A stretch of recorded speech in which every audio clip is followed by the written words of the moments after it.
To those of you who were in the Zoom meeting that we had to cancel, I apologize. It was a little bit frustrating because Zoom kept pushing us out, and then when I would get back in, I wasn't sure that I was recording, and then you weren't able to see the screen, and then you weren't able to hear me, so it just got to be sort of a consistent problem. We've had some issues with the internet, so I decided that we would just record what I want to say. We can disseminate the video, and then maybe we can sort of schedule some kind of a follow-up discussion on this. I do apologize, but it was one thing after the other. We were having some issues even before we started. So, again, I apologize. For the sake of those who don't know me, I think everybody here who's local obviously knows me and has met me. I wanted to provide just a very quick overview of who I am in terms of my education. I obviously I'm Rabbi Dr. Juan Bejarano Gutierrez. I have a degree in electrical engineering. That's what I do for a living. That's my full-time job. But on my Jewish studies side, I wanted to share this with you. I studied at the Siegel College of Judaic Studies, where I earned a master's degree in Jewish studies. That was in Cleveland. I studied at the Spertus Institute for Jewish Learning and Leadership, and I received a doctorate in Jewish studies. That's based in Chicago. And then I studied at two different institutions, American Seminary for Contemporary Judaism and Yeshivat Mesilat Yesharim, where I received rabbinic ordination. I had the great benefit, I think, of studying with a wide array of rabbis from Orthodoxy and from the conservative and traditional movements. And it was just a tremendous experience for me because I got to see sort of a very full range of Jewish expression. And those experiences over a long period of time informed and shaped my philosophy with respect to Judaism, but also, of course, specifically with the issue of conversion. So I just put that there just sort of as a basis for you to see where I'm coming from and to see some of my academic and Jewish credentials. If you have any questions regarding that, you can certainly ask me. So what we were looking at when we had the problem with the internet was this section from Masechet Yevamot 47a.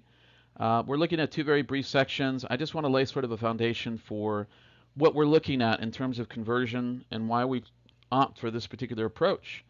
Right here we see this section here. It says Tanur Rabbanan. This is a Baraita. It says the rabbi taught, and it says Ger Sheba Lehit Gaer Bizman Hazeh. If a convert or a prospective convert comes and they want to convert at this time, Omerim Lo, the rabbis respond. They tell this person, they tell him, Ma Ra'iti Shebarta Lehit Gaer. Ma Ra'ita. What is it that you see that you come to convert? It's sort of a question of curiosity, of intrigue. The rabbis are curious, like, why would anybody in their right mind, if you want to say it that way, come to convert? Because, of course, they're writing in the midst of a very complicated time in the history of the Jewish people. The aftermath of the Bar Kokhba rebellion, persecutions, and things of that nature that are in the midst of having unfolded. And so to become a Jew was something that was probably not on the list of the majority of individuals at that time during the Roman Empire, or even if we're looking at the Persian period in Babylon. But let's say that this individual explains, their attraction for the Jewish people, to Judaism, Hashem, their love, for God, and they want to draw close. And then the rabbis respond, "Yata yodea sheYisrael bizman hazeh devuyim, dechufim, sechufim, torafim, yisurin ba'im alechem." Do you not know, that Israel at this time is being harassed, persecuted, mentally distressed? It's being bound. All these terrible things are happening to it. That's what all these descriptions are referring to. Ba'im alechem, that all these things are coming upon them. So you see these great things, and yet do you not know, just in case you didn't know, that all these things are falling on the people of Israel? And then the person responds, says, "I omer." What about if he responds, "Yodea ani ve'ani kedai"? If he responds, "I know, and yet it is enough," or "I'm not worthy," or "it doesn't matter," I understand, and I'm ready, nevertheless, to commit myself. Then we read mekabelim oto miyad. The word mekabelim is from the word kibel, to receive, and it says they receive him immediately. Now, this particular phrase, mekabelim oto miyad, has been taken by some rabbis to mean that there shouldn't be a very strenuous approach to the issue of conversion. Because later on in the Gemara, there's an explanation of the fact that you teach them some of the lighter commandments, some of the weightier commandments, the implications of both. Of course, you know, the circumcision, or hatafatam brit, if they're already circumcised, tefillah, immersion, and kabbalat mitzvot, the acceptance of commandments. So in that sense, the idea that conversion can be fairly quick has a basis. But the reason that I, in particular, don't think that that is a right approach today is because what I've seen is that even though it's well intended, and even though there may be a halachic basis for it, as we see in the text, the problem is that the majority of the individuals that undergo a speedy conversion, I think, are going to be prone to fail. That's not every case. That's under every condition. But what it does is it lays a tremendous amount of burden on the individual without providing them with the resources to succeed. And while it may be in keeping with this particular approach in the Bavli, in the Babylonian Talmud, the reality is that we live in a very different day and age, and that we have to consider a number of factors when we're addressing this very, very, very important issue that can affect not just an individual, but a family, children, and so forth. Now, the other section that I wanted to read is a section of the Gemara that comes down further, and it repeats some of the elements that we didn't cover. So we read here, Amar Mar. So Mar is Mar bar Rav Ashi, and he says, Ger Shabalahit Gael Omarim Lo. So he sort of repeats what they're saying. If the prospective convert comes to convert, they say to him, Ma Ra'ita Shabarta Lahit Gael. Why do you want to convert again? Just tell us, what is it that you see? And if he responds, or she responds in a way that is satisfactory, they declare their love for Hashem, their desire to be close to the people of Israel. Umodim oto mikatzat mitzvot kalot umikatzat mitzvot hamorot. And what it is that they inform them, umodiim oto, some of the commandments, like some of the abbreviations, if you want to say, of the light commandments, the ones that are kalot, and some of the more difficult ones, some of the ones that are more weightier. This is hamorot from the word chomer. So they're going to teach him, some of the basic commandments. This is what we would have read before. And it says, ma ta ma. What is the reason? And it says, di paresh nifrosh. If he leaves, he leaves. You give him some of the commandments. Maybe he doesn't realize, or she doesn't realize, that these are the implications. If they break them, you're going to be bound to them. They're going to be bound to Hashem. And if as a consequence they leave, you let them leave. You're not pressuring them. You're not trying to convince them. You let them make a decision on their own as, if you will, adults. And then it says, the Amar Rabbi Chelbo. Rabbi Chelbo said, and this is probably one of the most interesting aspects, that if you read it at first, it seems very problematic. It seems offensive when you first read it. It says, Kashim gerim leYisrael kesepachat. And what does that mean? It says, Kashim is difficult. Converts are difficult upon Israel kesepachat, like a scab. When you first read that, you're like, whoa, that sounds very offensive. What kind of a comment is that to say about somebody who's willing to join the people of Israel?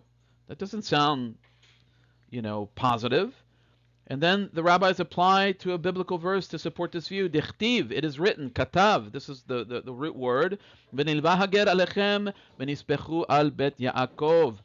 The convert will cleave to the children, to the house of Jacob. Now, how do we read this idea of the sapachat, this scab? I would suggest to you that we should read it in the following way. All of us remember when we were little that we would scrape our knees, we would scrape our arms, we would fall, maybe sometimes our face, and of course we would bleed, there would be an open wound, and the body, of course, sends platelets and all the white blood cells, whatever it has to send to begin the healing process. And that time, the skin is raw, and the body begins to heal itself.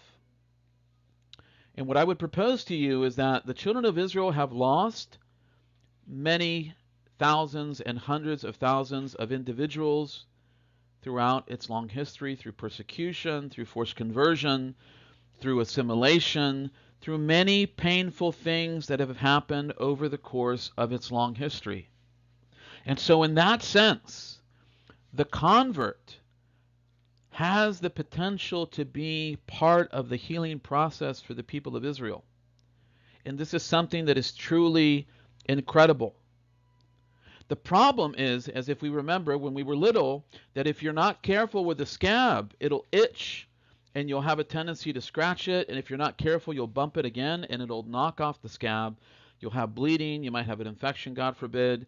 You have problems. You might have a scar. You have all kinds of issues. So you have to be very careful with the scab. The healing process has to take its time. It has to be cared for. You might have to put ointment on it. Might have to do different things so that you don't damage the skin further.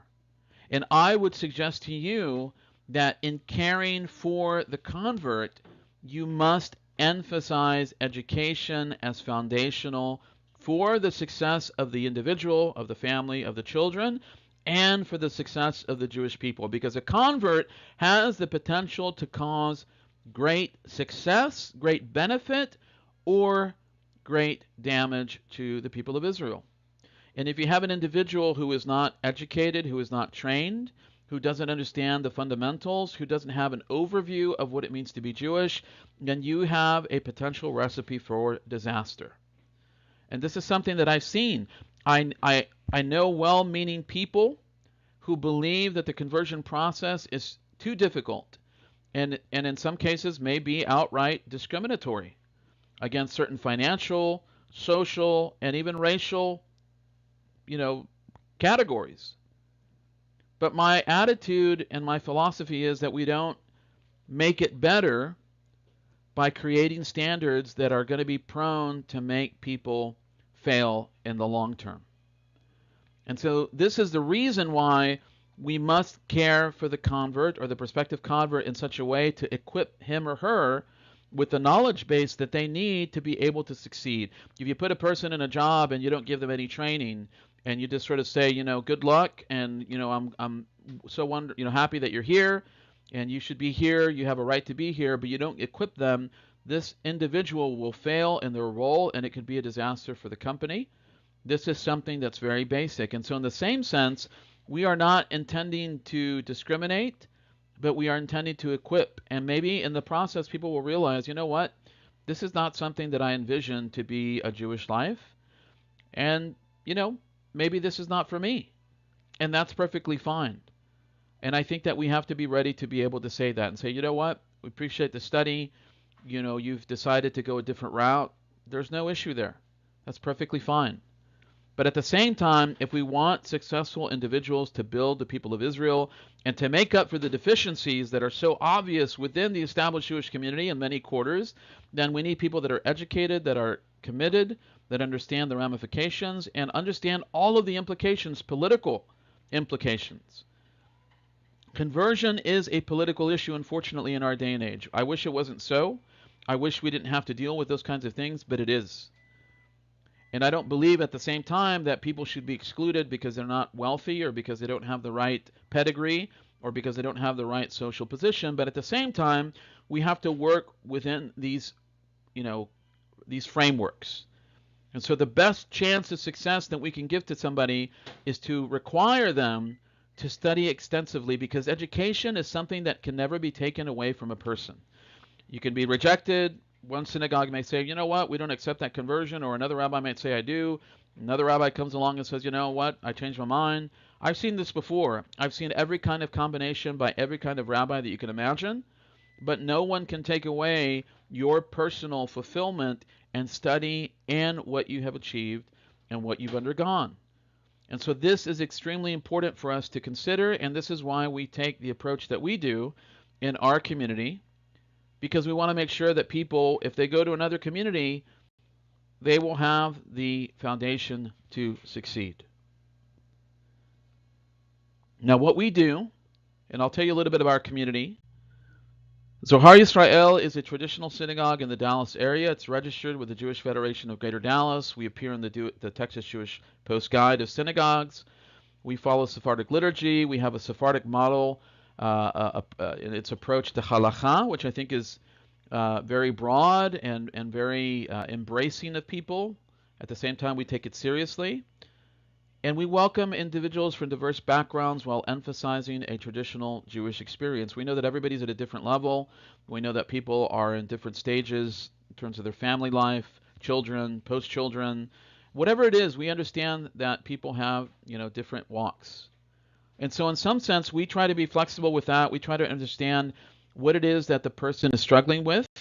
But at the same time, what we try to do is we emphasize these categories of learning for anybody that is interested in converting to Judaism.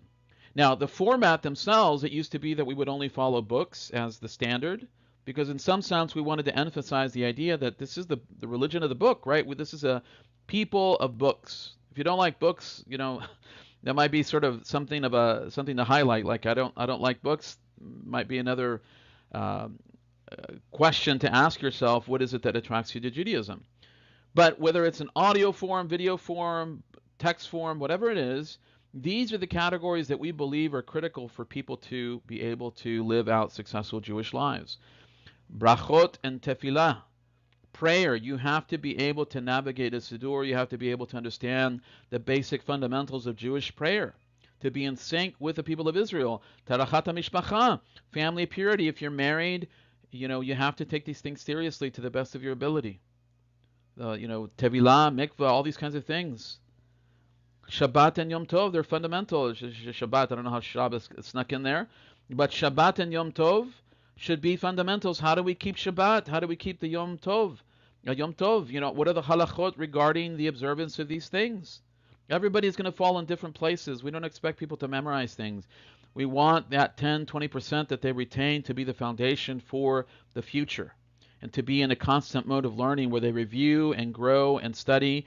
And this is sort of the beginning of that journey. General halakha, all kinds of aspects that we can relate to women, to men, all kinds of things are different categories that we can discuss. The Jewish calendar, obviously, some of these categories overlap with each other, but we try to make it sort of as broad as possible, because somebody might find one particular book to be more, in line with their approach to learning than another. Kashrut obviously is fundamental. They have to know what it is to have a kosher kitchen. What is the fundamental of, meat and dairy?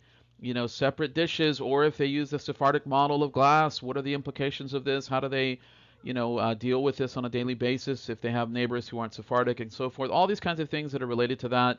Hashkafa, Jewish world outlook. What does it mean to have a way of looking at the world that is Jewish? Jewish history, you need to know the people that you are becoming part of. Not just in the text themselves, the Tanakh, the Torah, the Gemara, things of that nature. You need to know what it is to be a Jew from a historical standpoint. And of course, Torah ethics, the Mesilat Yesharim, these kinds of books that emphasize that it's not just about the outward form, it's about the inner form. Hashem desires us to be consistent in our behavior. As the rabbis say, tochu kevaro, inside and outside. We have to be consistent. We have to live a Torah life in our thoughts and in the way that we act. These are the categories that we emphasize because we think these are the foundations of living a Jewish life. Now, there's another component that I would add to this, and I'll probably try to wrap up in just a few minutes. It's critical for people to realize this, and I know it's not easy because people don't always live in an ideal situation. To be a successful Jew, you have to do it in a community. You can't do it as a lone ranger. You won't survive in the long term. You might be able to do it for a while, but you need to have a continual reinforcement by which you see the way that other Jews live. And when you pray, you're praying in sync in the minyan, in the synagogue, and you're reinforcing each other through life cycle events, through bar mitzvahs, bat mitzvahs, through brit milah, through weddings, God forbid, through death when it's that time. All these things play into the factor of a Jewish identity. Now, generally speaking, in the past, we used to say, no, we're not going to do conversions at a distance. They have to be local. Because we firmly believe that if we did them at a distance, that we would set up that person for failure. Again, if they don't have a community that they're converting to, where are they going to live this out? But then we started getting contacted by individuals that were saying, listen, I have a certain situation. I live here, but I'm willing to engage in your community at a certain level. for the holidays, for life cycle events. We'll visit as best as we can. And we started to think about that, and it's like it's not ideal, but it is something for the person to at least begin to have that sense of connection. And again, while it's not ideal, we think that that is something that is manageable if the person is truly striving to be part of the community. We have some people that, are members, they had to move because of job, and they still see this as their community. They visit for the holidays, or they visit, when they're able to. They're still connected to, chats. When they have a halachic question, they might ask something. We're still the community that they see themselves as part of. And so, obviously, that is not an ideal situation. But at the same time, we're trying to recognize the fact that we live in a different age, and that we, on the one hand, want to embrace as well as support people that are sort of in unconventional circumstances. Again, being physically present in a community, you can't, there's nothing equivalent to that.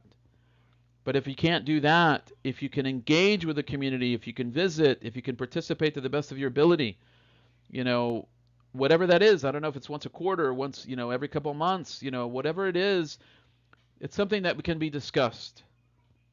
I can't guarantee, but I think it's something that can be discussed, and it can be, I hate to say it, negotiated. We're not negotiating. It's not about money. It's not a business. But we want to make sure that the person is supported. We want to invest in them in terms of our resources, whatever we have, the little resources that we have. But we also want them to be able to say, you know what, I have a community that I can rely on. And that's really, I think, what we're trying to do. We want people to succeed. We want the people of Israel to be, in essence, restored.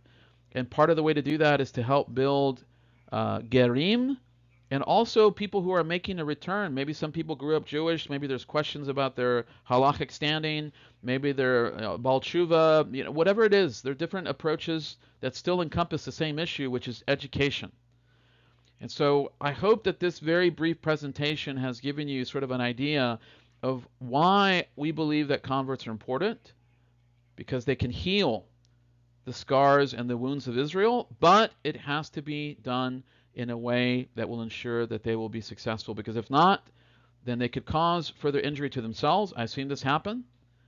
And they can cause damage to the children of Israel, and we don't want either to happen. We want both to be sound, whole, and we want the children of Israel to be restored. So I hope that this very brief presentation, I apologize for the technical issues that we have, will give you some sense of what we're trying to accomplish and what we're trying to do, because we know that there are people out there that don't have necessarily the ideal circumstances.